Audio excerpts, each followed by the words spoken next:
Hello, my friends. This is Jersey Shore Lisa from MyNJGarden.com, and I just wanted to share with you this beautiful Saturday morning in the beginning of July in Ocean County, New Jersey. And this is my front yard garden on the right side of the property beside the driveway. You can see the house is there. And so here's a garden. There's a couple of things that I wanted to remind myself for next year.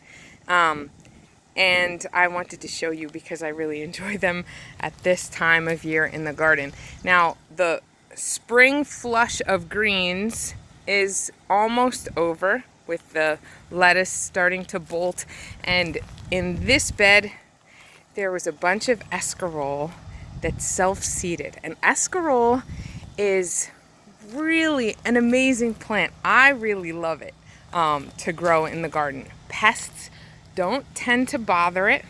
It's a tougher green than lettuce, but I wouldn't say that it's not nice to eat it raw. I like it, but I tend to mix it with some lettuces, but I also cook it. So, but when it's young, it's tender, so it's not essential that you cook it. It's really enjoyable, and it self-seeds like crazy in the garden, which it's easy to pull out in the spring if you don't want it to be where it shows up.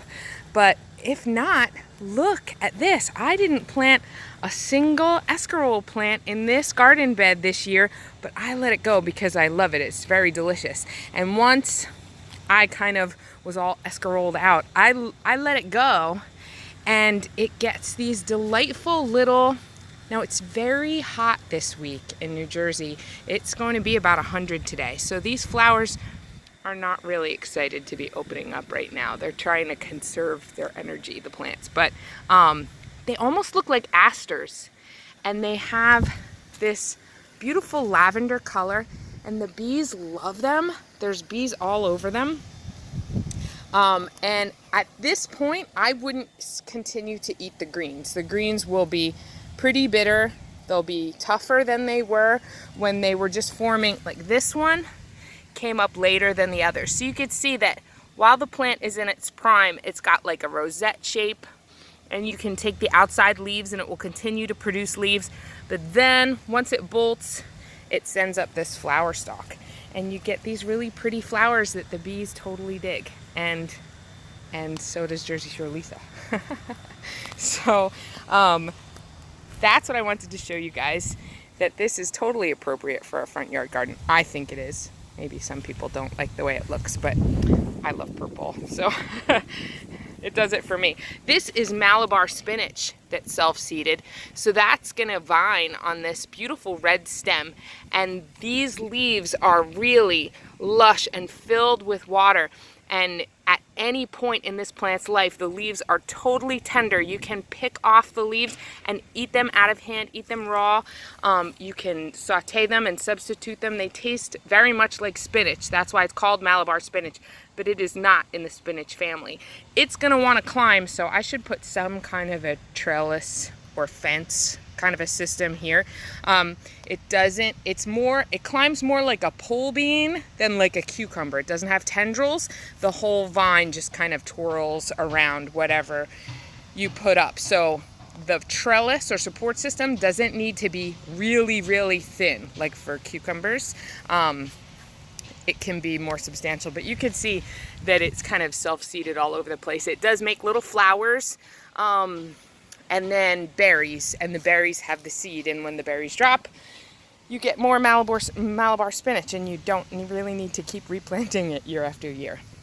What I want to remind myself is that though I love rat-tailed radishes, this is one plant, and I'm radished out. I've had enough radishes this season, and they're delicious. And what you do is you eat the seed pods when they're young, but they're already, you could see that they're getting real mature.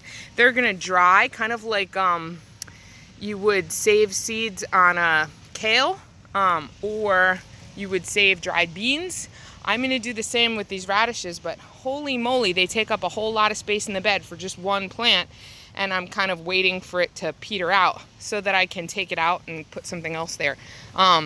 So what I'm gonna do next year, I'm gonna plant my rat-tailed radish in a very big bucket and keep it away from the rest of the garden so that not very much of the garden bed is taken up by this plant while I wait for it to mature and dry out and be able to save seed from it. Though the seed I save from this plant will last me for a few years. I probably won't need to save seed every single year.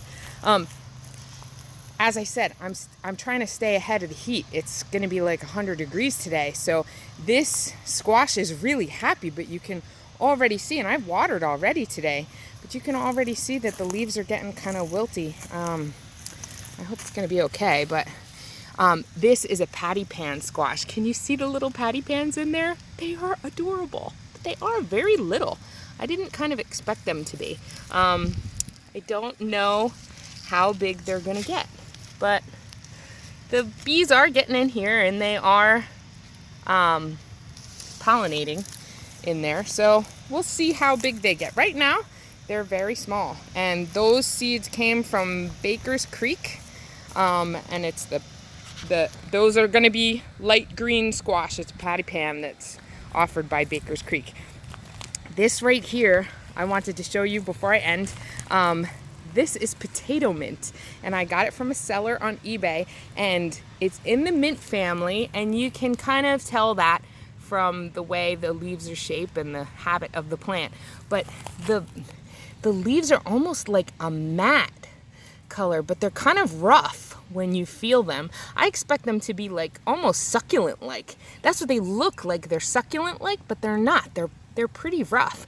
I can't wait to see what the little tubers are like that are happening underneath the soil there, and I'm going to harvest that and see what I think, and hopefully try and save some to replant next year. I think it likes a warmer climate than I'm in right now, so that's why I planted it in this container. It's an old fire pit, so it's metal and it's probably going to get really hot. Maybe I'm cooking them, I don't know.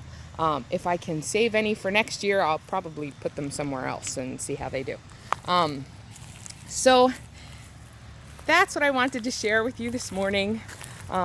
This is MyNJGarden.com, and I hope everybody has a great day and a wonderful 4th of July.